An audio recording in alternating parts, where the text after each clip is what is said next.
Welcome to Economics Happy Hour. My name's Matt, And my name is Jadrian. And I'm Brian. and we are with you for the vice presidential debate live reaction show. We are recording this on Tuesday night, October 1st.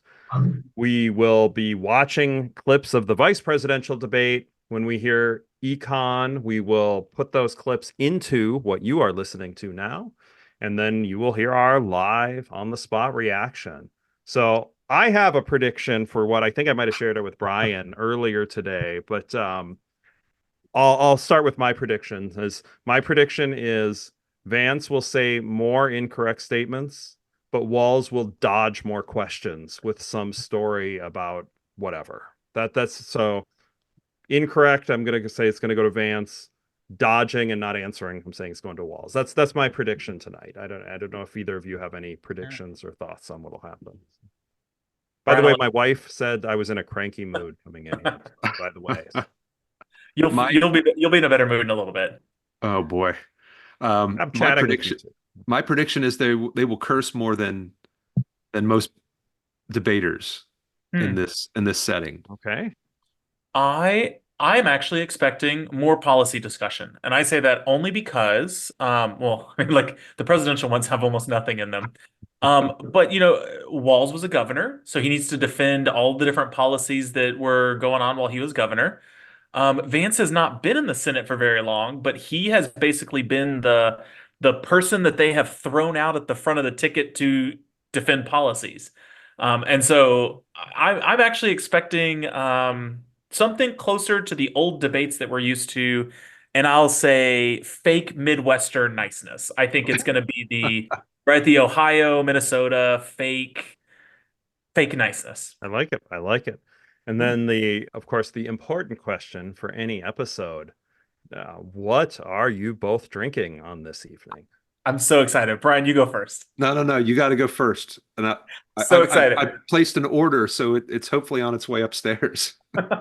So, in honor of the vice presidential debate, I decided to have a drink of the two candidates' favorite beverage. I have a Diet Mountain Dew, Oh, which is I've never had, and I don't like regular Mountain Dew, so I'm terrified of this. But neither of them drink, and the entire like past months they've been talking about Diet Mountain Dew and what it means to be. Or I think they call themselves a real redneck. So. I'm I also having a Diet Mountain Dew. I used to drink that, and some of my students, probably some of our listeners, will talk about me coming into class at 8:15 in the morning with a giant thing like that of Diet Mountain Dew into class. I like Baja Blast, but I couldn't find a Diet Baja Blast, so we're going just Diet So, Mountain Dew. Brian, you're waiting okay. on an order yet? Well, So I want to ask Jadrian a question here. Are you worried that that's going to keep you up all night? It's No, diet, but doesn't it have the same amount of caffeine? got a lot of caffeine. I have no problem sleeping. I'll drink a soda before bed. It does not bother me. Oh my I will gosh. knock right out. Yeah, so just to give you some background, I just like 30 seconds ago finished a class.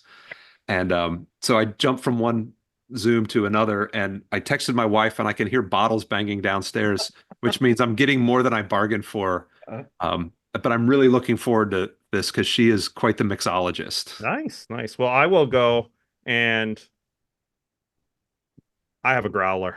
It's a The ride. growler has, well, Brian's leaving, but So the you're growler trying to has the Marzoni's Hazy IPA. I even say have the if Marzoni. this is bad, I do have easy access to beer right through that door. So I will get a beer if this is too bad.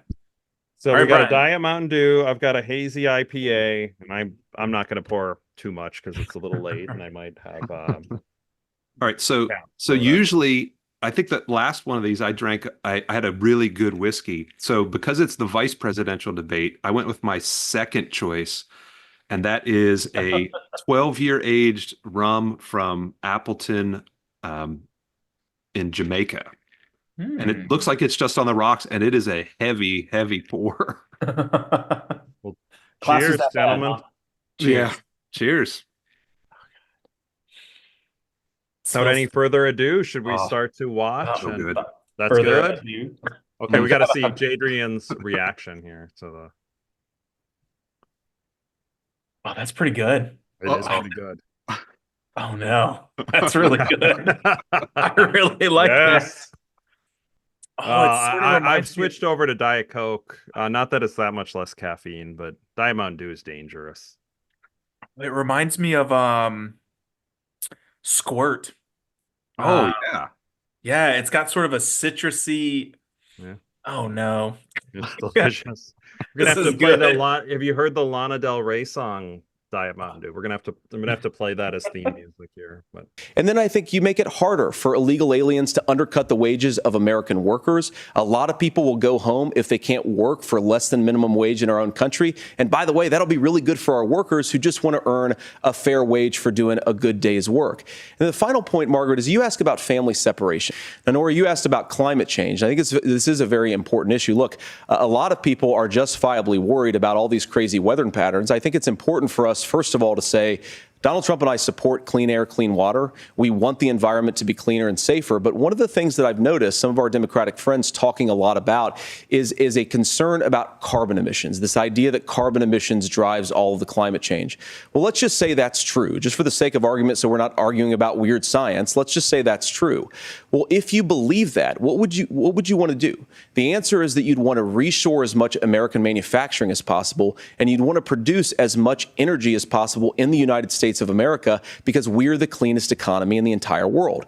What have Kamala Harris's policies actually led to? More energy production in China, more manufacturing overseas, more doing business in some of the dirtiest parts of the entire world. And when I say that, I mean the amount of carbon emissions they're doing per unit of economic output. So if we actually care about getting cleaner air and cleaner water, the best thing to do is to double down and invest in American workers and the American people. And unfortunately, Kamala Harris has done exactly the opposite. What we've seen out of the Harris administration now, the Biden-Harris administration, is we've seen this investment. We've seen massive investments, the biggest in global history that we've seen in the Inflation Reduction Act, has created jobs all across the country. 2000 in Jeffersonville, Ohio, taking the EV technology that we invented and making it here. 200,000 jobs across the country. The largest solar manufacturing plant in North America sits in Minnesota. But my farmers know climate change is real. They've seen 500-year droughts, 500-year floods back to back. But what they're doing is adapting, and this has allowed them to tell me, look, I harvest corn, I harvest soybean, and I harvest wind. We are producing more natural gas and more oil at any time than we ever have. We're also producing more clean energy. So the solution for us is to continue to move forward, that climate change is real. Reducing our impact is absolutely critical, but this is not a false choice. You can do that at the same time you're creating the jobs that we're seeing all across the country. That's exactly what this administration has done. We are seeing us becoming an energy superpower for the future, not just the current. And that's what absolutely makes sense. And then we start thinking about how do we mitigate these disasters. I'm talking, of course, about the Democratic leadership. And the real issue is that if you're spending hundreds of millions or even billions of dollars of American taxpayer money on solar panels that are made in China, number one, you're going to make the economy dirtier. We should be making more of those solar panels here in the United States of America. Some of them are, Tim, but a lot of them are being made overseas in China, especially the components that go into those solar panels. So if you really want to make the environment cleaner, you've got to invest in more energy production. We haven't built a nuclear facility, I think, one in the past 40 years. Senator. Natural gas, we got to invest more in it. Kamala Harris has done the opposite. That's raised energy prices and also meant that we're doing Senator, worse by the climate. your time is up. Governor, would you like to respond? Schools that are overwhelmed. You've got hospitals that are overwhelmed. You have got housing that is totally unaffordable because we brought in millions of illegal immigrants to compete with Americans for scarce homes. The people that I'm most worried about in Springfield, Ohio, are the American citizens who have had their lives destroyed by Kamala Harris's open border. It is a disgrace, Tim. no, it's interesting. I mean, the one thing. So on the immigration, And I will say this also, that I think it was Vance was talking. Yeah, it was Vance was talking about in the climate change, creating jobs to deal with the climate change. That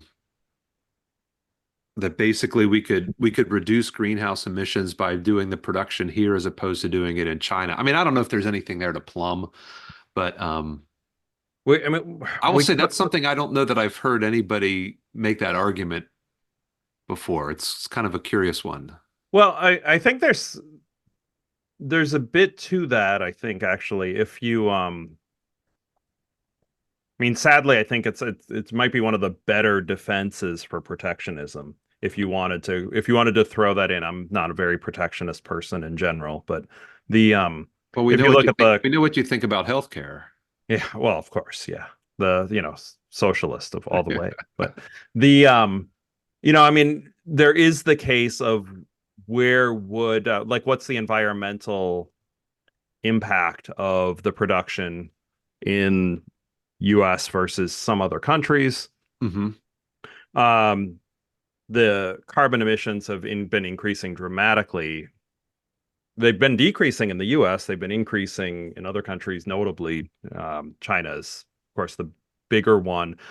So if you wanted to cut carbon emissions, really you have to figure out a way. It's not the US carbon emissions, it's figuring out how to have some of the other countries in the world cut them. I don't know if that's worth, I don't know how much of.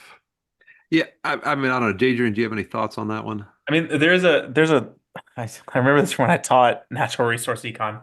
That logic is known as the race to the bottom theory, that companies will just move to whichever one is cheapest, and generally whichever one is cheapest is the one that's going to have the worst, basically no regulation, no laws, no taxes, and that you sort of have the idea behind it's a game theory story, right? That companies will just bounce around until they get to the cheapest outcome for them. Um, I mean, there's some evidence for that, right? Like there's companies will move to low tax haven places. But there's not necessarily support that like you automatically go to the least regulated area. Largely because it's expensive to move capital. So like the idea that like people are just bouncing around or businesses are just bouncing around, it doesn't hold up in that sense. But then I mean, Matt, this goes back to some of what you were saying, is that there are trade-offs in the sense that producing it here is going to make it much more expensive. And so it's not necessarily the case that we're necessarily cleaner, but rather that it being more expensive, we would produce less stuff. So there is I've seen this evidence in some other places before of like sort of the shop local, buy local groceries, vegetables, things like that, that those often have higher emission rates Yeah. than when you buy them somewhere else, even though it's coming across on a truck or on a train or something like that. And a lot of it's just because you don't benefit from economies of scale. Like you're Like producing more stuff. well, for like apples, for example, Washington State, your former home state for at least a few years, was so good at apples, Yeah. that it is less carbon intensive or less environmental damage to have Washington grow all the apples and ship them out to Pennsylvania and Virginia, where we are, than to grow them in Pennsylvania, where it's not as conducive to growing apples. Yeah, I think that's I think the buy local movement gets a whole lot wrong on that specific thing. And but I don't know if that's on a bigger scale, right? Like a manufacturing stuff. I don't know. I mean, in some instances, you're essentially arguing for more to continue the high levels of regulation that we have, which is very different. I mean, we've talked about this before. The parties have changed their perspectives. They really have. That was sort of an argument in favor of all of our regulation, which is just not what I was expecting as an answer. No, I mean, I think Walz did a good job of just of thinking about the infrastructure. I don't remember what it is. I don't remember all these titles, right? But investing in wind energy, solar panels, all that sort of stuff. I don't think these. Yeah, I really think these. We don't produce enough of that here. I mean, those jobs are very well-paying jobs. We don't make that stuff. Fixing the environment and the jobs should be separate issues, right? Like the famous Friedman, phrase in China, they were saying, not only is this helping, but we're giving jobs when they're digging roads. It goes, well, if you wanted jobs, why don't you give them spoons instead of shovels? And then you'll have a whole lot more jobs. I think they need to be separated. And actually, I always view when I hear, well, think of all the jobs that it creates. I actually think of that as a negative. It's costs. Well, because we're producing them less efficiently. Like we want good jobs, but if we could produce all the energy in the world and it took 0 man hours or people hours to produce that, that's fantastic. Assuming it's clean, all of the stuff. ceteris paribus. So I'll bring in on an interesting piece here that I'm not surprised they didn't mention it, but I think it's worth mentioning. Essentially, any sort of climate change stuff, pollution stuff is essentially it's a public goods problem, which is what they're describing that we all share the same atmosphere. So if somebody else is polluting a ton of stuff and not public good, a common resource problem. If some other country is polluting and over polluting, we're just hurting ourselves. But that is essentially the argument for these international agreements to reduce climate change, which we have. I have not heard of us entering one anytime recently, and I think we left one during the Trump administration. I think Yeah, it the was Paris Accord. the Paris Accord, yeah, right? right. I mean, in some sense, even if we're producing it ourselves, that's not stopping any other country from shipping their. As soon as the United States would leave one country that is a dirty country, they have the facility to recruit anything else that they need to. I just don't buy that. I don't buy that as a good solution. And especially, I think, and this is what's coming up, they're about to talk about the economy.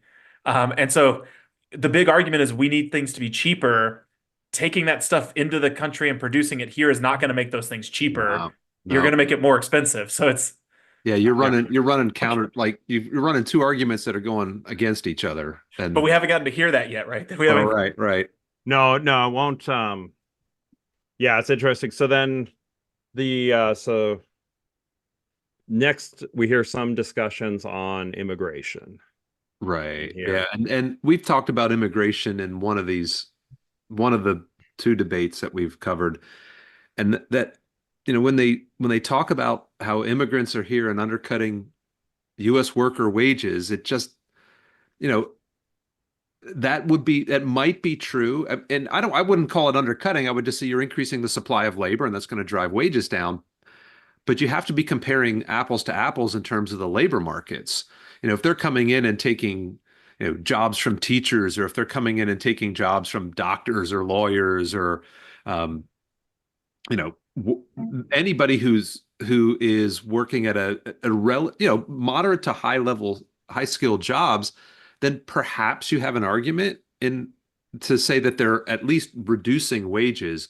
But I think most immigrants come into this country, and even if I've had enough cab rides to know that people who are doctors in other countries don't necessarily move to the United States or move to Canada and become doctors in those countries. They become cab drivers. So maybe they're taking cab driver jobs, but they're not taking wages. They're not reducing wages in high skilled work. Well, I mean, I think there would be some of that. And I think as a country, we would want more high skilled immigration. I actually think I buy into that policy of getting the most talented people here. Sure. And creating and earning money here and tax revenue here. And some of them are entrepreneurs and they're going to create the best new products that'll improve GDP. But I do think in terms of the percentage of the immigrants that come in, more have been on the lower wage end. And that's, if you look at the support for immigration, the three of us are more in the demographic that does support it. But there haven't been as many, we're not competing, admittedly, though, against as many immigrants coming in for wages. There was a study, and I can't remember the author, so I apologize, but I will find it and we will put it into the show notes. I actually cited in one of my Broadway econ videos, and they showed because of immigration, there's an increase in supply, which should push wages down. But it also makes products cheaper in the US. So then there's the question of how does the price decrease more than offset the decrease in wages? And what they found is for most demographic groups, yes, it's actually a net economic benefit, except for the very lowest wage earners. It's only one study, and I always caution people when you hear of one study, be cautious because any one study could find something. But it does seem actually like somewhat of the argument to me makes some sense just logically, given more of the immigration has been on the lower wage end, that it would push the wages down a little bit more on the lower end, for the lower end of the lower wage workers. But And I'll get back to the wages as well on in terms of Springfield.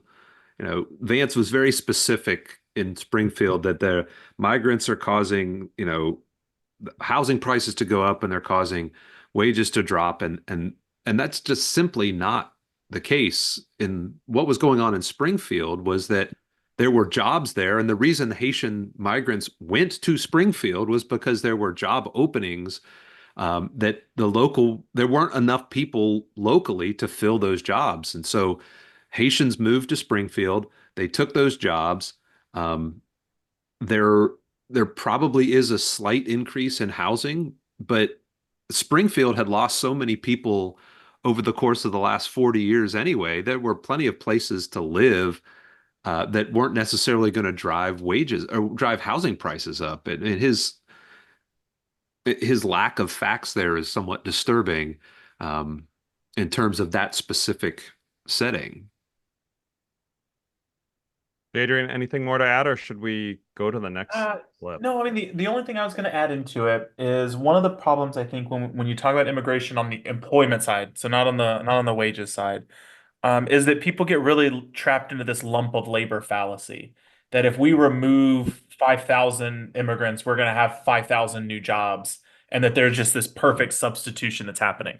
So even if you just take out the wage changes and supply and demand shifts, that's just not how the economy actually works. Like we forget about these multiplier effects that are in there. So even if you were to remove 5,000 immigrants from an area, like you said, we would expect to see wages go up to try to compete to fill those jobs. And as soon as wages go up, that company's not going to hire 5,000 spots. Yeah. They might only hire 3,000 spots instead. Well, and so I think people get sort of trapped in that idea that it's just this necessary one-for-one substitution. And I tend to be on. You said it earlier, right? We tend to be more on the pro-immigration side. Just up. I think we're very upfront about that. Yep. I think the problems with housing prices is not immigration. Immigrants make up a relatively small portion of our country. Like we have regulation problems when it comes to housing. We have supply issues when it comes to housing. And I think a lot of economists agree that there's supply issues, that the demand side is not a huge driver of the issues that's facing. Yeah, completely agree with you on the housing issues. The other thing I'll say on terms of like the myths on immigration is if you said you remove 5,000 immigrants from the jobs that they're in now, well, that's 5,000 fewer people who are buying goods while living in the country. So it's like they're providing the demand that causes other jobs. So you are not, it's if you are anti-immigration, it's a magic wand that happened to deport 5,000 immigrants, which I hope that you don't really want to do that. But if that's the case, I mean, maybe I think your best case, your most optimistic case might be 100 jobs, maybe. I doubt and it might be negative though, because of all of the other things. But no. Well, let's get to the first time that they actually ask about the economy. Nora. Thank you, Margaret. The economy is a top concern for voters. Each of your campaigns has released an economic plan, so let's talk about the specifics. Governor Walz, Vice President Harris unveiled a plan that includes billions in tax credits for manufacturing, housing, and a renewed child tax credit. The Wharton School says your proposals will increase the nation's deficit by $1.2 trillion. How would you pay for that without ballooning the deficit? Governor, I'll give you 2 minutes. Yeah, thank you. And Kamala Harris and I do believe in the middle class because that's where we come from. We both grew up in that. We understand. So those of you out there listening tonight, you're hearing a lot of stuff back and forth, and it's good. It's healthy. That's what this is supposed to happen. You should be listening. How's this going to impact me? The bold forward plan that Kamala Harris put out there is talking about this housing issue.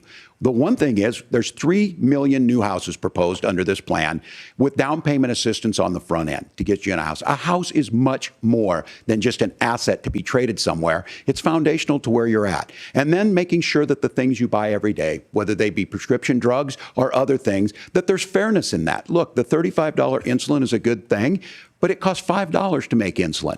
They were charging $800 before this law went into effect. As far as the housing goes, I've seen it in Minnesota.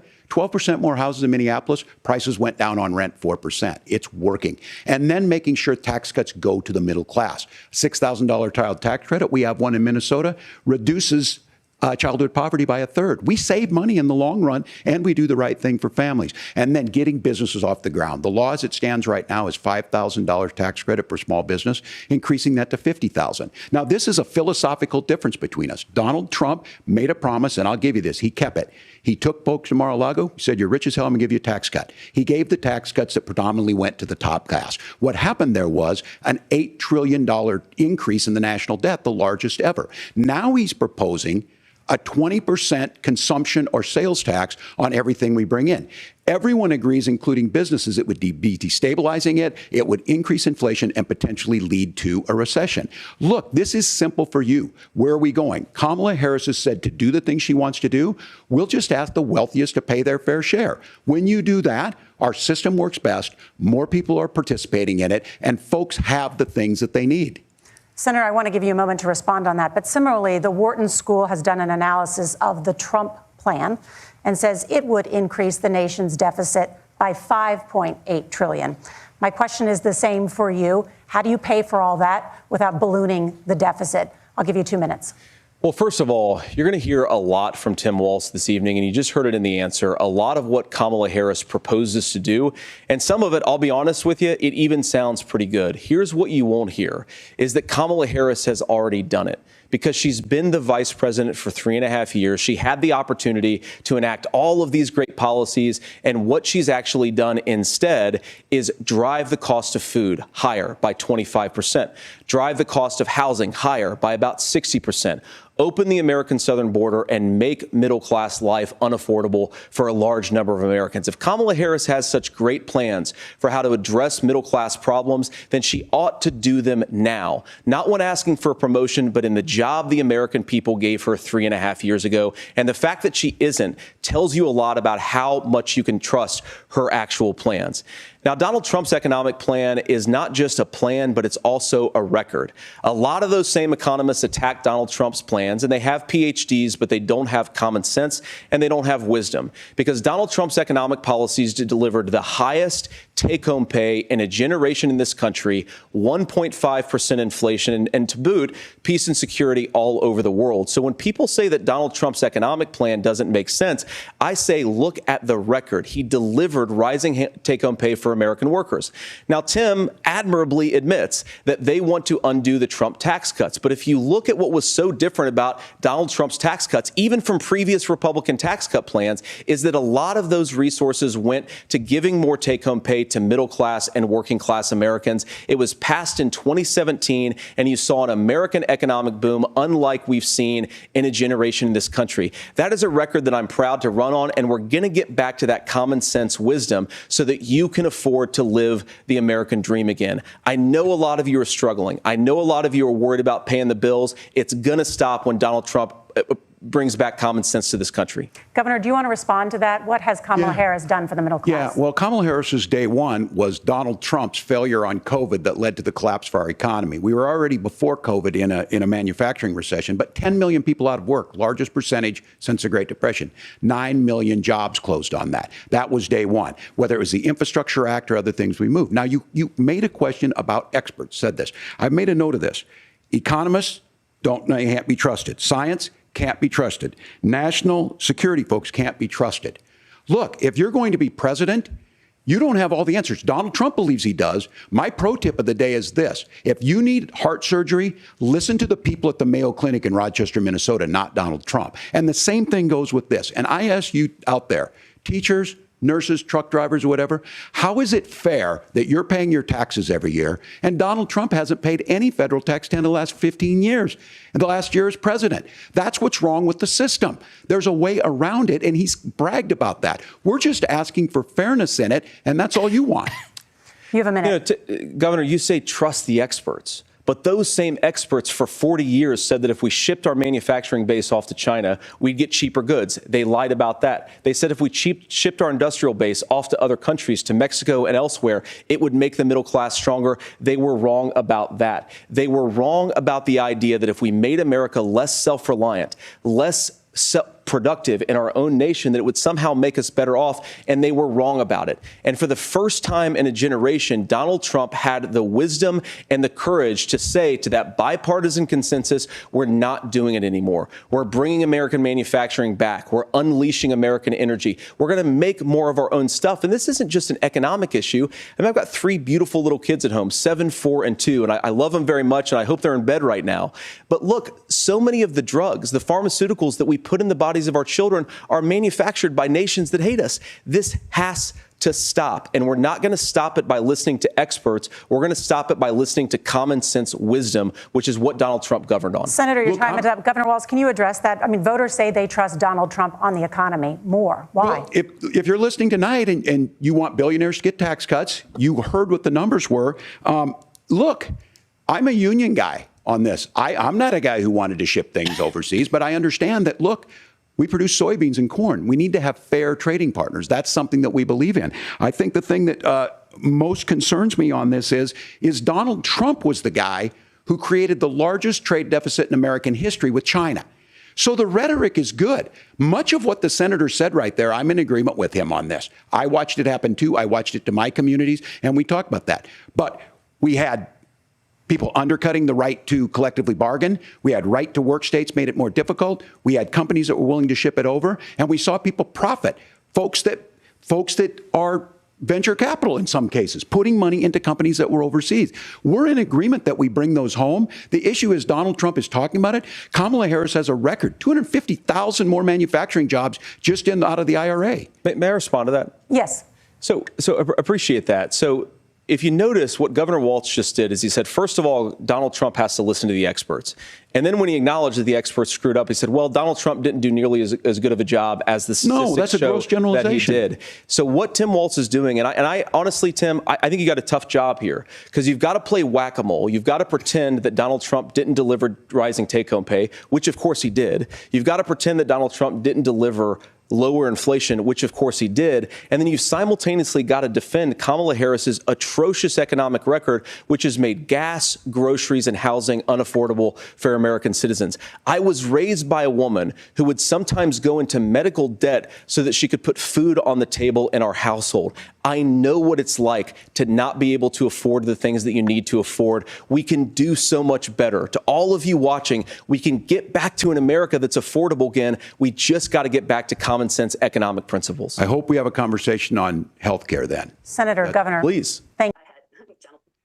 Okay, a lot to unpack there. Whoa. So, I was scribbling. Like I lost it. I have some things. They said so many things that I think that we're gonna be here a while.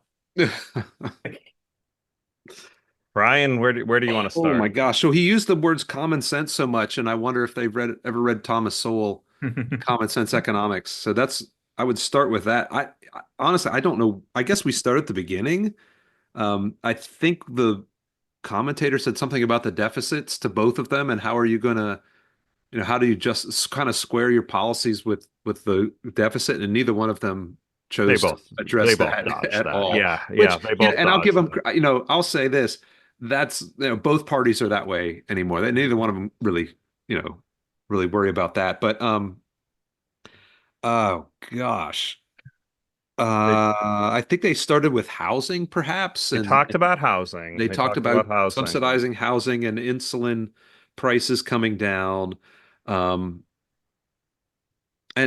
I guess we say that those are done with subsidies and that distorts markets, which is problematic.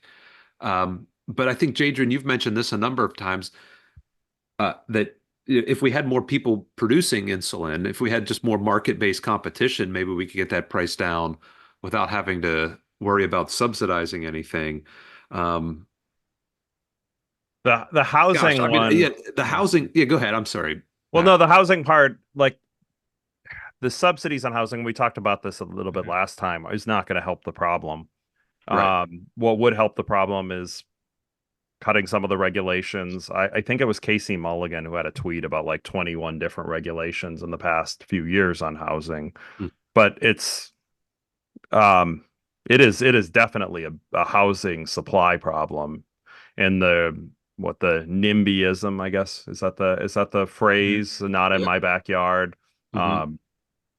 And there's some pretty big differences across states in the restrictions that on housing versus not. But I don't know.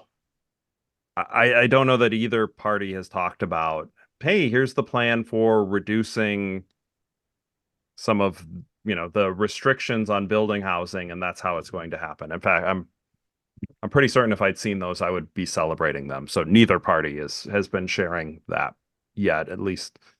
Please, if either of you correct me and I'm wrong, I would be thrilled to hear it, because I'd be able to, yeah, that's awesome. So There's just so much in there. I think, yeah, everything you'll hit on is spot on. Both candidates, are taking more populist approaches, and I think they both realize that they're going to increase the deficit. And I'm not really surprised that neither one of them addressed it. And I think I try to keep up with the news. I mean, we almost had a government shutdown last week. We were right at the edge of about to not be able to pass a spending bill, and they do it at the last minute. This is stuff we see every single year, maybe twice a year. I hope they would have done that. And I think they're going back and forth. I think that this is the place that they have to make the biggest case, because I think in any of the previous policies, you already know their stances. I think, right, like when you think about immigration, manufacturing, I feel like you know their stances. Mhm. There's a reason that the economy is the number one thing that people are focused on. And so I'm not surprised they threw a lot of things out there. I think both sides gave complete inaccurate, right? Like they're picking and choosing what works for them, right? The changes in food prices and housing prices have not gone up as much as they claim it has. It's not fair to say that Donald Trump left this massive deficit. He had COVID at the end of it. Or he didn't have well, COVID. He the had the quote was pandemic, which is Donald Walz literally said Donald Trump's COVID. That I yes. think that I wrote that That's down not, in quotes. I'm yes. like, oh man, That's okay. not fair, right? Like we needed massive spending in that moment. Those were not necessarily policy things that he was pitching. I think this is the moment. This is the good pandering moment. The other ones, how do you make the case on immigration that that's necessarily going to help each person? Unless you're the one who says I lost my job because of an immigrant, like that, you can help that person. But this is the moment I think you see the pandering, the home credits, the entrepreneurship credits, the producing things here. There was just so much. It's Oh, hard to like really wrap my head yeah, around it. I found I mean, I'm going to take this one personally. The idea that we can't trust the experts, and I thought Waltz's comment there about, well, if you have a medical problem, you're going to trust the experts. I mean, the experts are. I mean, I think this is a common thread, and I'm blanking on somebody who's written about experts, and they are, because they are experts, they tend to be right more often than they're wrong. Um, so by not trusting the experts, the question is then, all right, well, who are you putting in? Who are you listening to in terms of advice if you're not listening to experts in areas? I mean, why would why would you say economists don't know what they're talking about? And again, here I'm taking it personally. The economists don't know what they're talking about, so I'm going to listen to, you know, I'm going to find somebody on the Steelers and ask them how I should fix the economy, because the experts don't get it, but someone has some common sense. We're going to pick them and use them as the frame of reference. So both, I'll say this about both of them. They were both very dismissive of the concept of specialization and benefits from free trade. And that is, to me, one of the more disturbing, I'm not going to listen to the expert stances. Yeah. Yeah, So let me pick in on that, because I think that's the one that shocked me the most when they said that we shipped everything off overseas and things got more expensive. That is patently false. Like that is so incredibly wrong. So while that was going on, I actually pulled this up because it's an amazing newsletter that came out a few years ago by Tim Lee. He has Full Stack Economics. He has a post on 24 charts that show we're mostly living better than our parents. Absolutely fantastic stuff. But one of the things he had pulled up was just basically how the prices of a lot of products since the 1980s have fallen. Televisions, fans, window ACs, digital clocks, strollers, just across the board. The stuff is cheaper. Food is cheaper. The things that are not cheaper, healthcare is significantly more expensive. We can't import that. That's not something that we can ship off and bring back. Well, and there's a ton of government regulations in There's it. a ton of college tuition, very expensive. We're not shipping Lots that of out. government Lots of government regulations. support and regulations, and Right, energy prices are up. I get that. Go ahead. well, yeah. Although inflation adjusted, I don't think they're really that bad. The other point I'll make. No, these are CPI ones. Well, at least the blog he did is CPI stuff. But the energy is all over the place, right? Like, yeah, that's why they exclude it from the inflation. That's why they use the core. I want to on Vance. Without seeing the transcript, we heard it the one time, so afterwards we could analyze. But he did talk about, like, here was the record under Trump, and these great things happened, and in general, he was right on that. Mhm. Like, in terms of how well the economy was performing towards the end of Trump's presidency before COVID. Like, you could argue it was the best economy in U.S. history. You could argue it.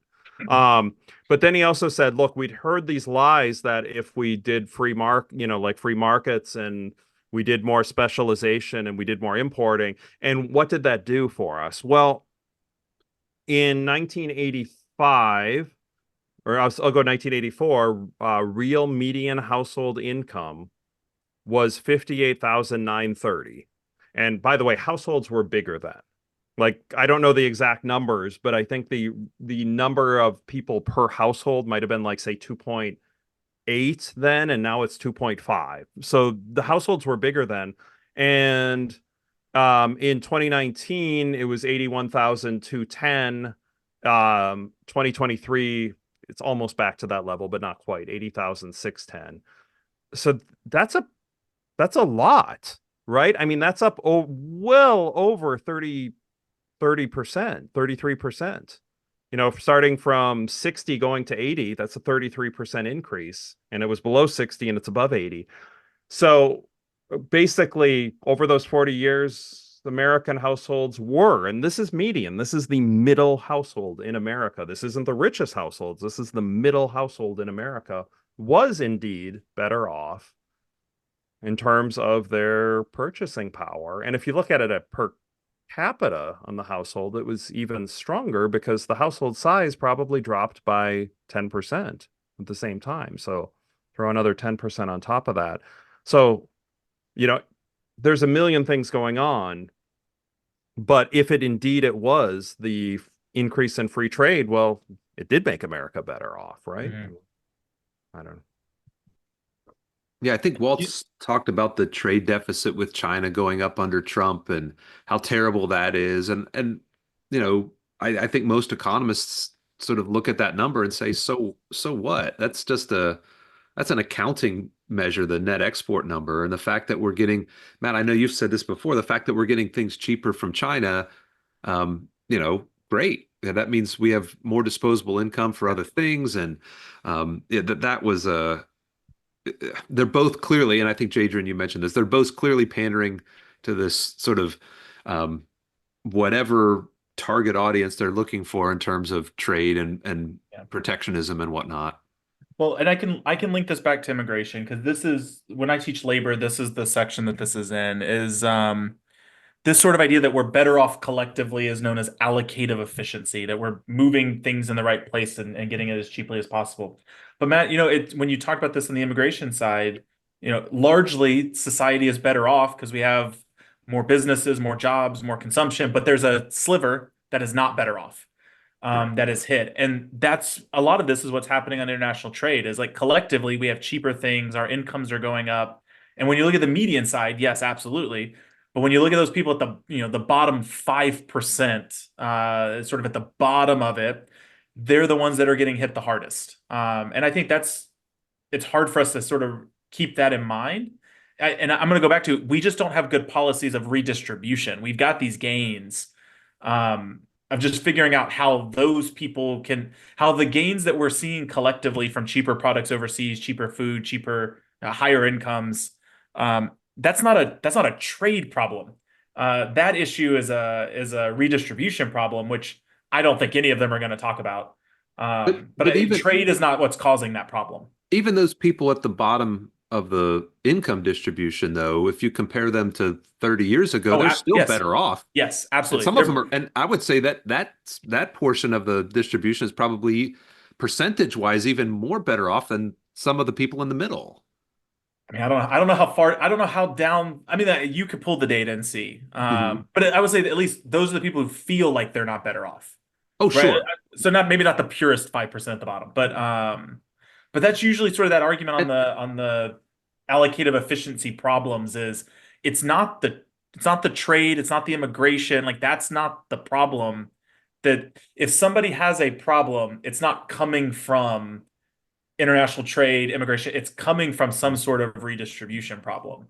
Of how do we share the gains that we get from these things. The other part, I'm more of a expert skeptic, I think, than Brian. At least you are. Like in terms of this is, you referenced Sowell before, and going back to a little bit like Sowell and some frames on Hayek, but often I do think the kind of a consensus that is claimed to be of experts isn't necessarily the experts. It's like a subset of people that one side wants to say is experts.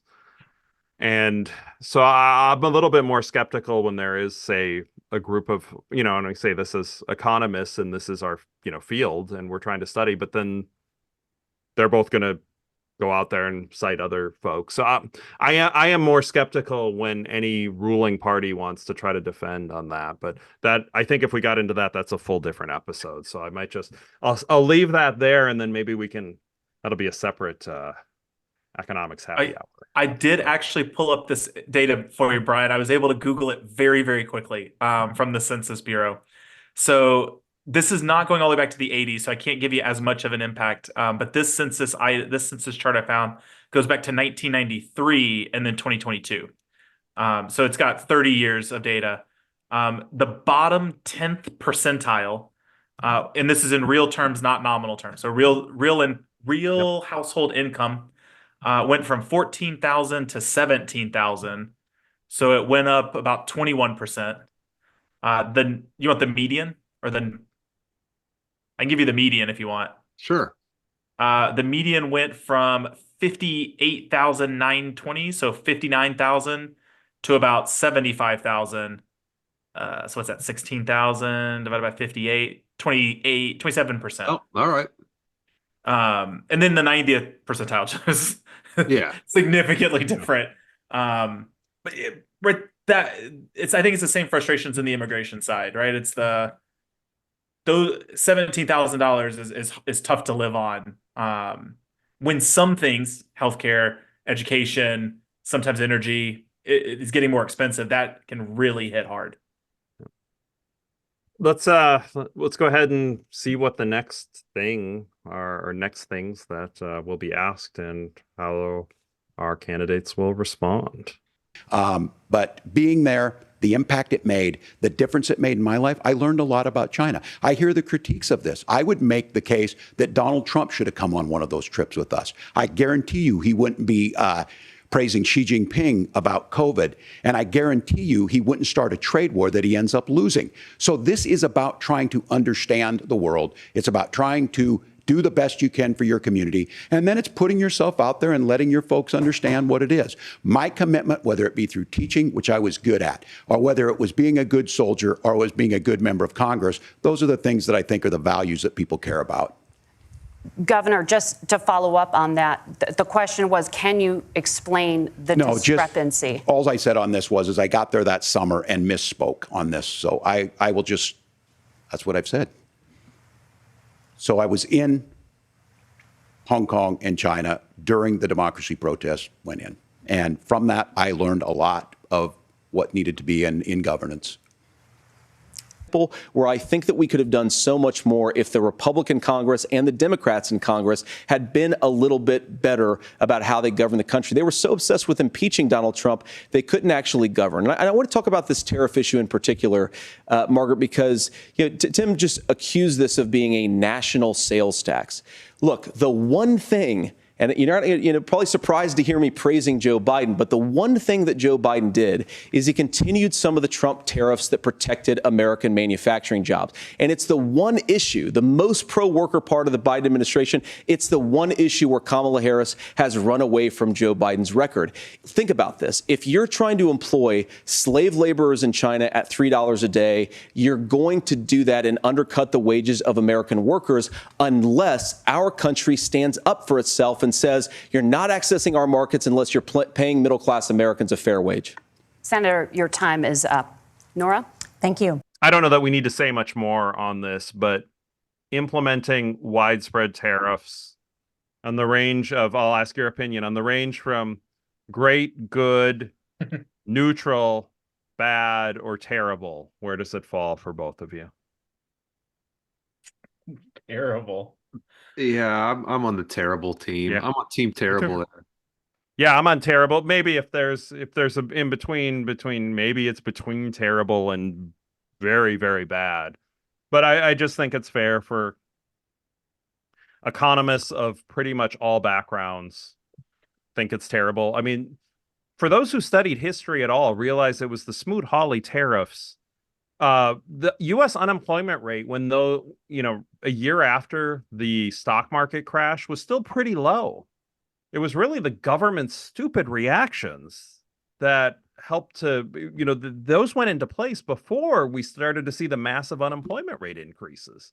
And the Smoot-Hawley tariffs were a big part of it. One is it made things more expensive for Americans, and two, all the other countries reacted. So we've talked about it before, but I just don't think we have to have this in if we're talking about economics in the debate. So I wanted to. And I find it incredibly curious that this is coming right on the heels of talking about how they're worried about the cost of living for people. And if you're the people at the bottom end of the income distribution are going to be harmed the most by these tariffs because they're buying the cheap stuff that comes in from China. And now that cheap stuff isn't as cheap anymore. So everybody pays more, but those people at the bottom end are being harmed disproportionately. You don't think it's the buy local folks? I'm joking. Well, I'll add on top of that is if you were to make those things in the United States, those wouldn't be good paying jobs. The reason that they're so cheap overseas is because to be fair, the labor practices need to be improved. Like there's a lot of issues with those products, but bringing that sort of production over here, if we make cheap products here, that's going to create low paying jobs for Americans. That's not creating good, strong American jobs either. So it's sort of this double-edged sword that we would be paying more for products and now making relatively cheap things, which means people are going to get paid relatively less and paying more. It's like sort of both. And you're going to need people to take those low-paying jobs that are not necessarily born in America. Yeah, it's all connected. Yeah. Let's hear what else. Pretty soon they're going to say stuff that we're thinking, wow, those were great points, right? Yeah, maybe not. Let's turn now to the top contributor to inflation, the high cost of housing and rent. There's a shortage of more than 4 million homes in the United States, and that contributes to the high housing prices. Governor Walz, the Harris campaign promises a $25,000 down payment assistance for first-time home buyers and a $10,000 tax credit. They also promise to build 3 million new homes. Where are you building these homes, and won't handing out that kind of money just drive up prices higher? No, it's not handing out. First, let me say this issue of housing, and I think those of you listening on this, the problem we've had is that we've got a lot of folks that see housing as another commodity. It can be bought up, it can be shifted, it can be moved around.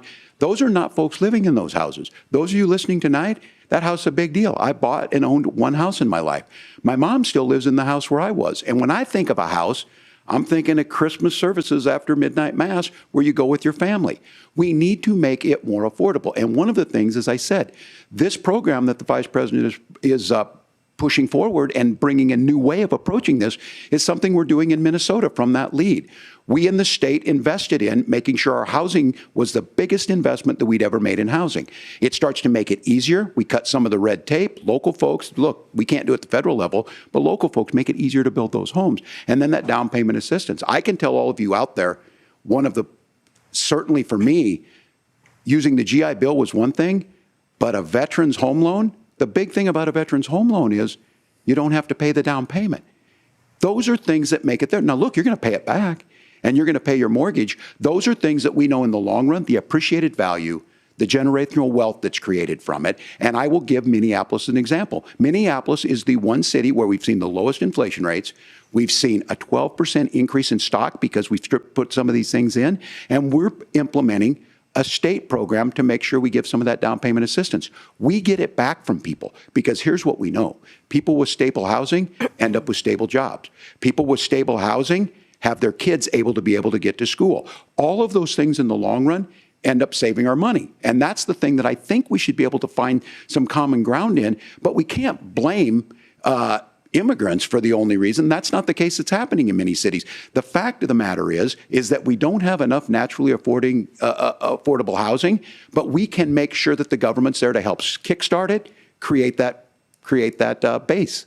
Governor, your time is up. Senator Vance, as far as your campaign's position, the promise is to seize federal lands to build homes, remove regulation, provide tax breaks, and cut back on immigration, which you say pushes up prices. Where are you going to build all the new homes you're promising, and what part of any of this plan will provide immediate relief? You have 2 minutes. Well, first of all, Tim just said something that I agree with. We don't want to blame immigrants for higher housing prices, but we do want to blame Kamala Harris for letting in millions of illegal aliens into this country, which does drive up costs, Tim. 25 million illegal aliens competing with Americans for scarce homes is one of the most significant drivers of home prices in the country. It's why we have massive increases in home prices that have happened right alongside massive increases in illegal alien populations under Kamala Harris's leadership. Now, Tim just mentioned a bunch of ideas.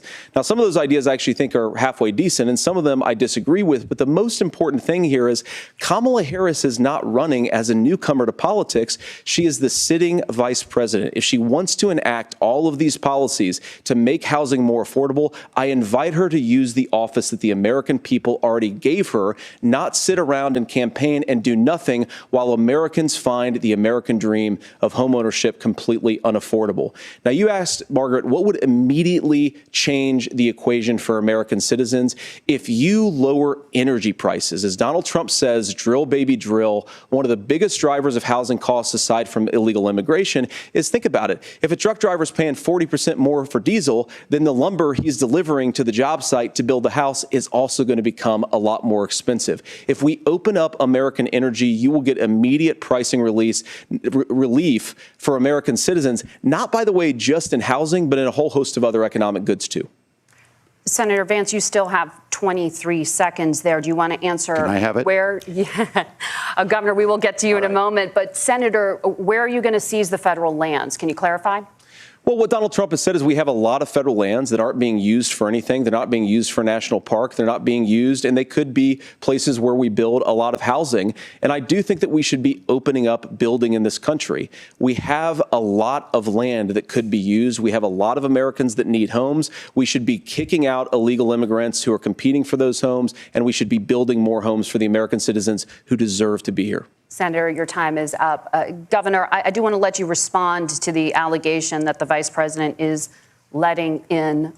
Well, of course, that's not true. And again, you have the facts. I guess we agreed not to fact check. I'll check it. That, look, crossings are down compared to when Donald Trump left office. But it's, again, blaming and not trying to find the solution. I was going to ask, though, on this question, are we going to drill and build houses in the same federal land? And I think when people hear federal lands, these are really important pieces of land. Now, Minnesota doesn't have a lot of federal lands. I know in the western part of the countries we do. There's not a lot of federal lands in and around Minneapolis, for example. So the issue is I don't understand the federal lands issue unless we see this, and I worry about this as someone who cares deeply about our national parks and our federal lands. Look, Minnesota, we protect these things. We've got about 20% of the world's fresh water. These lands protect. They're there for a reason. They belong to all of us. But again, this is when you view housing and you view these things as commodities. Like, there's a chance to make money here. Let's take this federal land and let's sell it to people for that. I think there's better ways to do this. We've seen it in Minnesota. We're able to refurbish some of these houses. We're able to make some investments. That gets people in. And I'm still on the fact on this. Economists, Senator Vance, you said you don't like the economists. Which economists are saying that it is immigrants that's adding to the cost? Governor, your time is up. But Senator, on that point, I'd like for you to clarify. There are many contributing factors to high housing costs. What evidence do you have that migrants are part of this problem? Well, there's a Federal Reserve study that we're happy to share after the debate. We'll put it up on social media, actually, that really drills down on the connection between increased levels of migration, especially illegal immigration, and higher housing prices. Now, of course, Margaret, that's not the entire driver of higher housing prices. It's also the regulatory regime of Kamala Harris. Look, we are a country of builders. We're a country of doers. We're a country of explorers. But we increasingly have a federal administration that makes it harder to develop our resources, makes it harder to build things, and wants to throw people in jail for not doing everything exactly as Kamala Harris says they have to do. And what that means is that you have a lot of people who would love to build homes who aren't able to build homes. I actually agree with Tim Walz. We should get out of this idea of housing as a commodity. But the thing that has most turned housing into a commodity is giving it away to millions upon millions of people who have no legal right to be here. What are the federal regulations? I deal with this as a governor. You can very quickly reply. I'm sorry. I get this as a governor, and I don't necessarily disagree with that in some cases, many of those are local, many of them are state. I don't know which ones are federal, but I think whenever we talk regulations, people think they can get rid of them. I think you want to be able to get out of your house in a fire. I think you want to make sure that it's fireproof and those types of things. So which are the regulations? Because the vice president's not responsible for those. Congress writes those. Governor, thank you. Gentlemen. Okay, housing prices. What did you hear? I heard one thing that I really liked that I wish they would talk more about is we have supply issues. We're not building enough houses. I think both of them dodged the question of this sort of like, where are you going to build it? Which is honestly not necessarily a fair question. Like, yeah, you're going to build it in the I suburbs. agree. But I think a simple answer is you push for better regulation that allows for building to happen in cities where people want to live. It's things like being able to build duplexes, triplexes, parking requirements. Those things are super boring to talk about. So I'm not surprised that they didn't talk about those. But those are the things that make houses more expensive. Parking requirements make houses more expensive, not people moving into an area. Like that's not what's driving it. So, at the same time, I understand why they don't dig deep. That's very wonky stuff. But yeah, the home buyer credit is not going to lower prices. The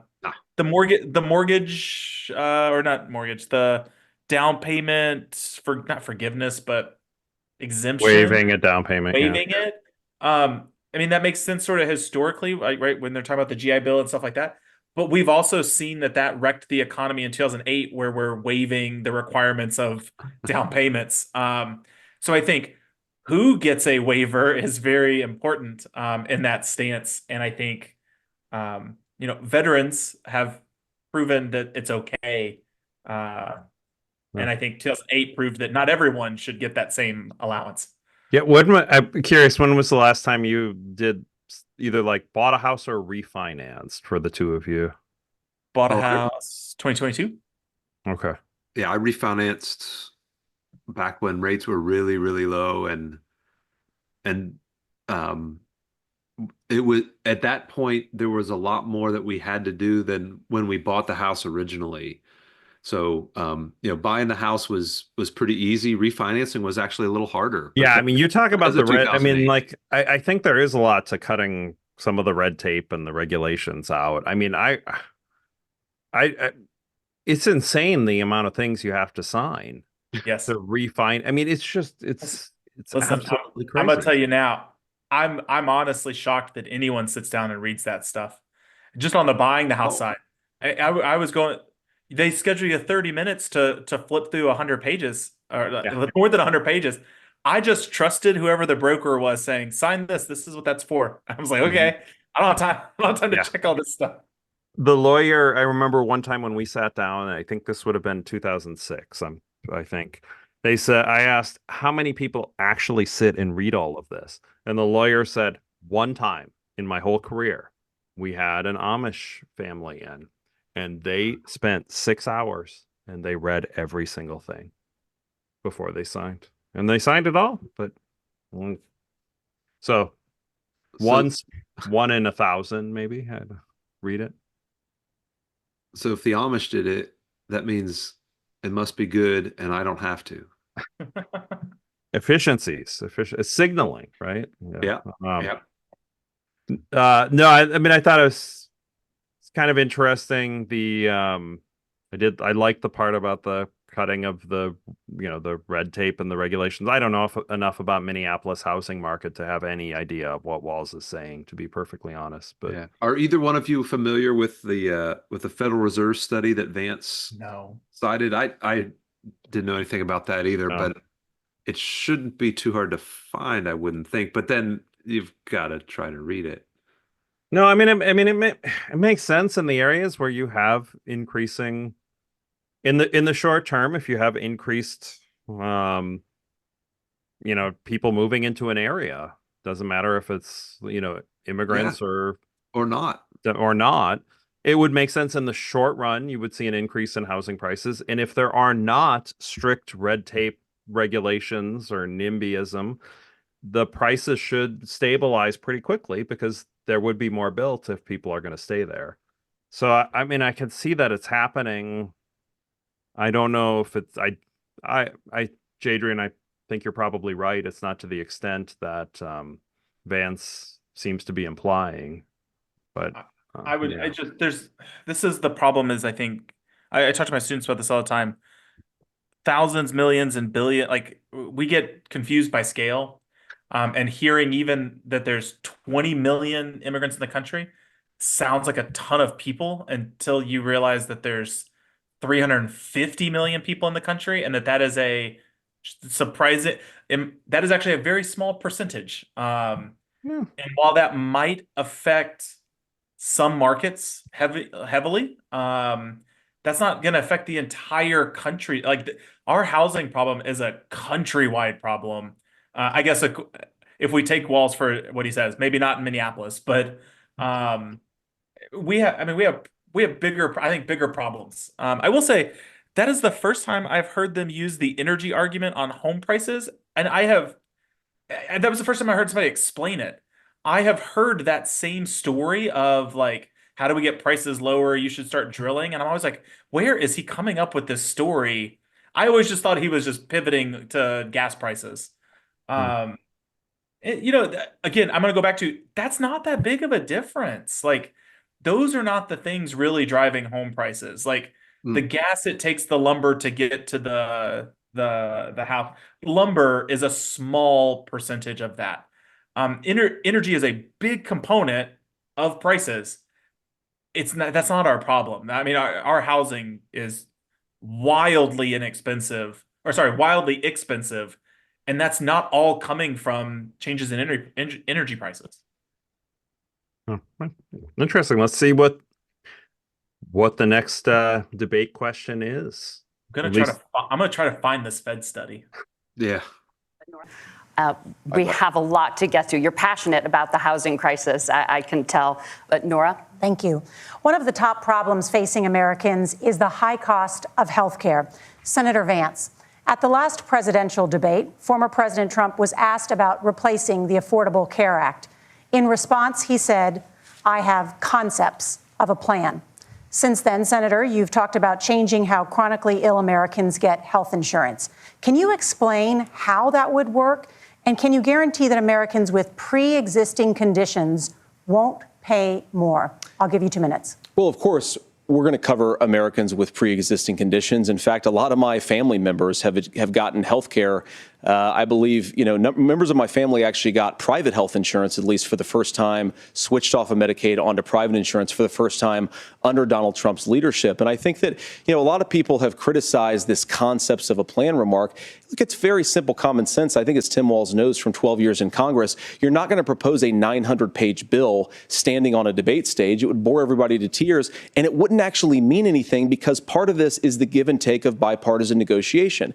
Now, when Donald Trump was actually president, and again, he has a record to be proud of, prescription drugs fell in 2018 for the first time in a very long time. Under Kamala Harris's leadership, prescription drugs are up about 7%. Under Donald Trump's entire 4 years, they were up about 1.5%. He introduced pricing transparency. Think about healthcare. You go into a hospital, you try to buy something, and nobody knows what it actually costs. That price transparency will actually give American consumers a little bit more choice and will also drive down costs. And we talked about, the reinsurance regulations is what I was talking about. Look, Donald Trump has said that if we allow states to experiment a little bit on how to cover both the chronically ill but the non-chronically ill, it's not just a plan. He actually implemented some of these regulations when he was president of the United States. And I think you can make a really good argument that it salvaged Obamacare, which was doing disastrously until Donald Trump came along.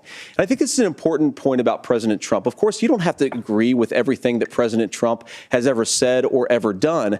But when Obamacare was crushing under the weight of its own regulatory burden and healthcare costs, Donald Trump could have destroyed the program. Instead, he worked in a bipartisan way to ensure that Americans had access to affordable care. It's not perfect, of course, and there's so much more that we can do, but I think that Donald Trump has earned the right to put in place some better health care policies. He's earned it because he did it successfully the first time. Governor? All right, here's where being an old guy gives you some history. I was there at the creation of the ACA, and the reason it was so important is I come from a major healthcare state, home of the Mayo Clinic, home to Medical Alley. 3M, Medtronic, all of those. We understand healthcare. It's why we're ranked first on affordability and accessibility and quality of healthcare. And so what I know is under Kamala Harris, more people are covered than they have before. And those of you listening, this is critical to you.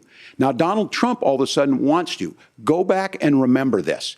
He ran on the first thing he was going to do on day one was to repeal Obamacare. On day one, he tried to sign an executive order to repeal the ACA. He signed on to a lawsuit to repeal the ACA, but lost at the Supreme Court. And he would have repealed the ACA had it not been for the courage of John McCain to save that bill. Now, fast forward, what that means to you is you lose your pre-existing conditions. If you're sitting at home and you got asthma, too bad. If you're a woman, probably not. Broke your foot during football, might kick you out. Your kids get kicked out when they're 26. Kamala Harris negotiated drug prices for the first time with Medicare. We have 10 drugs that will come online, the most common ones that'll be there. But look, this issue, and when Donald Trump said, I've got a concept of a plan, it cracked me up as a fourth grade teacher because my kids would have never given me that. But what Senator Vance just explained might be worse than a concept, because what he explained is pre-Obamacare. And I'll make this as simple as possible because I have done this for a long time. What they're saying is, if you're healthy, why should you be paying more? So what they're going to do is let insurance companies pick who they insure, because guess what happens? You pay your premium, it's not much. They figure they're not going to have to pay out to you. But those of you a little older, gray, got cancer, you're going to get kicked out of it. That's why the system didn't work. Kamala Harris will protect and enhance the ACA. Governor, thank you. Senator, you have not yet explained how you would protect people with pre-existing conditions or laid out that plan. Well, look, we currently have laws and regulations in place right now that protect people with pre-existing conditions. We want to keep those regulations in place, but we also want to make the health insurance marketplace function a little bit better. Now, what Governor Walz just said is actually not true. A lot of what happened, and the reason that Obamacare was crushing under its own weight, is that a lot of young and healthy people were leaving the exchanges. Donald Trump actually helped address that problem, and he did so in a way that preserved people's access to coverage who had pre-existing conditions. But again, something that these guys do is they make a lot of claims about if Donald Trump becomes president, all of these terrible consequences are going to ensue. But in reality, Donald Trump was president. Inflation was low. Take-home pay was higher. And he saved the very program from a Democratic administration that was collapsing and would have collapsed absent his leadership. He did his job, which is govern in a bipartisan way and get results, not just complain about problems, but actually solve them. Governor, did enrollment under the Affordable Care Act go up under the Trump administration? It's higher now that we've seen it go up. Look, people are using it. The system works. And the question about this of young people or whatever, that's the individual mandate piece of this. And Republicans fought tooth and nail saying, well, Americans should be free to do this. Well, then So what you happens think the is individual mandate's a good idea? you shrink. I think the idea of making sure the risk pool is broad enough to cover everyone, that's the only way insurance works. When it doesn't, it collapses. You are asking pre-ACA where we get people out. Look, people know that they need to be on health care. People expect it to be there. And when we are able to make it, and we are making it this way, when we incentivize people to be in the market, when we help people who might not be able to afford it get there, and we make sure then when you get sick and old, it's there for you. Because I heard people say, well, I don't want to buy into Medicare or whatever. Good luck buying health care once you get past 70. So look, the ACA works. We can continue to do better. Kamala Harris did that. The way she made everything better was negotiating those 10 drugs on Medicare for the first time in American history. Thank you. Margaret? Can I address that? I apologize. Anything on this? Well, I can give you, I'll go backwards. I couldn't find it, so I decided to just search on Twitter because I was like, maybe somebody on Twitter's found it. I will say one funny thing was Vance talked about how he doesn't trust any of the experts or the economists and then cited the Fed as his evidence. There is no Fed study. Somebody found a Federal Reserve Bank of Dallas study. Surging population growth from immigration may have little effect on inflation. And so people are trying to find the article. He is likely trying to cite something from either the Center for Immigration Studies or the Heritage Foundation.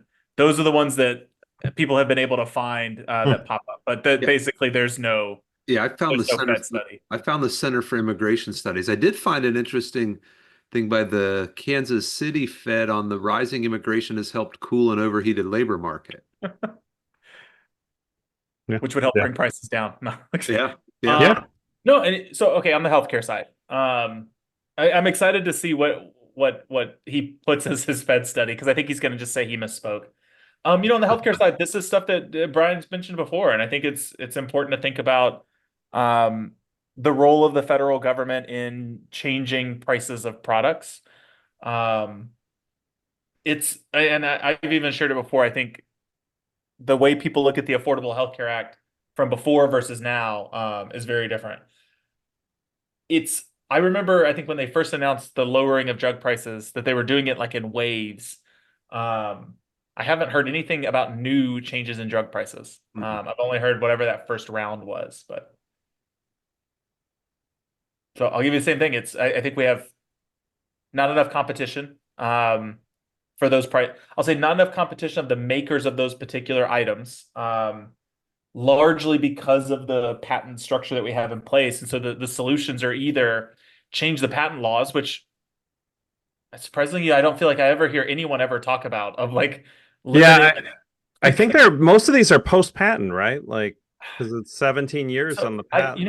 I learned about this actually when I wrote a newsletter for the insulin one, that like why insulin was so expensive for so long, and it was just really marginal changes in how the drug was created, and so you would get this the patent. You would essentially get a new version of insulin, and then the company would stop making the old version. They'd only make the new one that was still patented.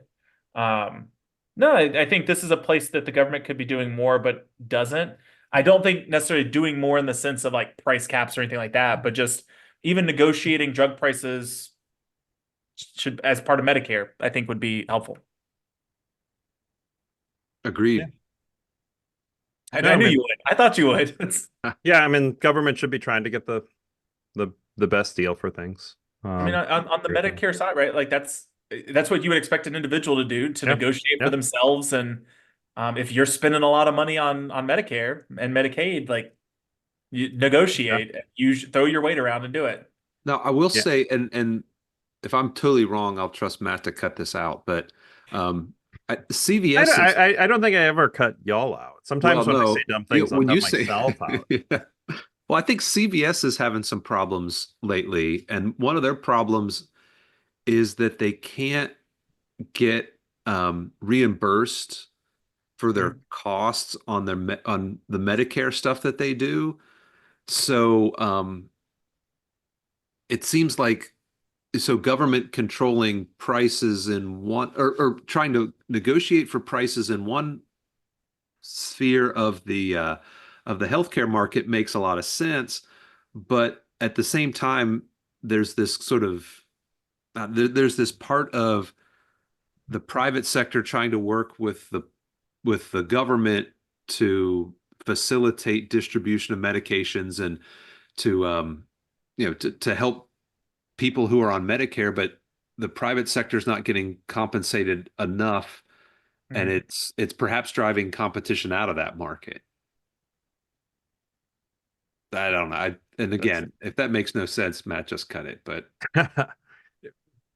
It's new. That's news to me. But no, we can try to fact check ourselves before there you we go. Yeah. post this. But let's see what the next Oh, and they next haven't question talked is. about the I'm sorry, I haven't heard them say anything since the opening comments, but I thought they were going to talk about the dock workers at some point, weren't they?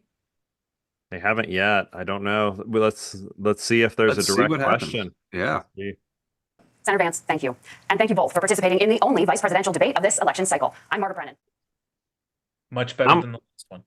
Yeah, not much else. I mean, really, we said we'll go see what they're saying next, and they really didn't talk too much else. So, no, overall, more policy focused than the last one. So, Jadrian, you win the prediction. I'm not sure who told more stories versus who exaggerated more between the two. So, mine might have been wrong. They actually seemed genuinely nice. So I'll say they did talk more policy, which I appreciated. They articulated, I think, stuff better that they've been saying separately. That felt like a normal debate. Like, I know that was maybe that's a weird way to say that after the past 8 years. Yeah. That felt normal. And interesting to talk about. I think it reiterates a lot of the stuff we've said, the three of us, before, of just the parties are switching sides, it seems like. Whether it's trade, immigration, Defense spending. Yeah, I will say it's interesting to see that switch, and I'm really curious. I mean, just age-wise, Trump is not running. Well, assuming he loses, he's not running in 2028. I've heard people say that, and I don't know that I'm not buying it. So whether he wins or loses, either. I don't think he runs in 2028. I don't know. Well, if he wins, he's not allowed. So right, exactly. That's what I said. Right. So, but if he loses, I think it's 50-50. I don't know. But I think it'll be interesting, right, to see what version of the Republican Party comes out of this. Like, is Vance the next wave of Republican? He's much more populist or not populist. He's much more progressive than most other Republicans. I would almost say populist. I think I would say populist more than progressive. I definitely think they are, but he has some progressive policies, which is interesting. Yeah. But Brian? Thoughts? Yeah, so I wonder what our reaction would have been if this was the first, like before the Trump-Biden debate. Like if this was the first one, I sort of think that we listen to these two and think, all right, this might be an election on ideas as opposed to the personalities involved and the yelling and the screaming, because these two guys came across as very, they had thought enough about these topics. They had enough to say about the topics that were presented. And, I may not agree with either one of them on their economics, but they didn't sound totally crazy on either one, which I was, that gives me some sense of relief. Honestly, I'd read a fair amount from both, but I'd heard them each speak very briefly, but not that much. And they both, like some of the statements, they both kind of complimented each other here or there a little bit. And then they would say, hey, but then you're wrong on this, but subtle compliments. I actually, there are several times where Vance would say, hey, reasonable people can disagree on this, but this is what I think. And I actually, that's a much more nuanced approach than what we've been subjected to, I think. So I came out thinking, actually, gosh, this is the first debate in ages where I came out thinking a little bit higher of both than maybe what I came into. So, although as I mentioned earlier, my wife did say I was a little grumpy, I think, coming into this. But well, thank you both for taking time. It is 11:04 p.m. Eastern as we conclude this. But any final closing thoughts for the audience? If you ever have a chance to get the Appleton 12-year, Appleton 12 spend the money. It's worth it. Marzoni's hazy IPA and a growler. I'm curious what the fully loaded Dr. Pepper tastes like. Or not Diamond. Mountain Dew. I'm still gonna say Baja Blast is better. So if I can get a diet Baja Blast, I think that would be perfect for me. We're gonna have to put like somewhere in the show notes how late you ended up being up tonight after. Yeah. So I know that Taco Bell has diet Baja Blast. I don't know if I can get it in bottles. I'm telling you, I think you can see it in my eyes. I am so tired. I get up at like 5:30 every morning. So like, oh, I thought you were going to say you were on your way to Taco Bell to get the Diet Baja. You could see it in my eyes. Taco Bell. Yeah, that would have been. But thank you to everybody who listened again. We really appreciated the comments of those who've said how much they enjoyed the first one and the second one, and hope you enjoyed this one as well. It felt like we were on air a little bit less this time, although maybe that keeps us as a slightly more reasonably lengthed episode. But Brian, thanks for joining again for the symmetry of the three recordings here, and appreciate you asking me. Thanks. The next time, Jadrian, we talked about recording was for the Nobel Prize episode. And Brian, actually, you are in town then, so maybe I'll drag you in for that as well. Oh, right. That is the day Brian is going to be presenting to some teachers at Susquehanna University. So, but appreciate everybody listening. Comments where you disagree with us are always appreciated, and the usual stuff. Like, subscribe, 5-star reviews. That helps us grow our audience. But until next time, cheers. Bye, guys. We need the clinking sound. Plastic clink. Click, Plastic click, clink. click, click, click, click. Woo. Stop recording.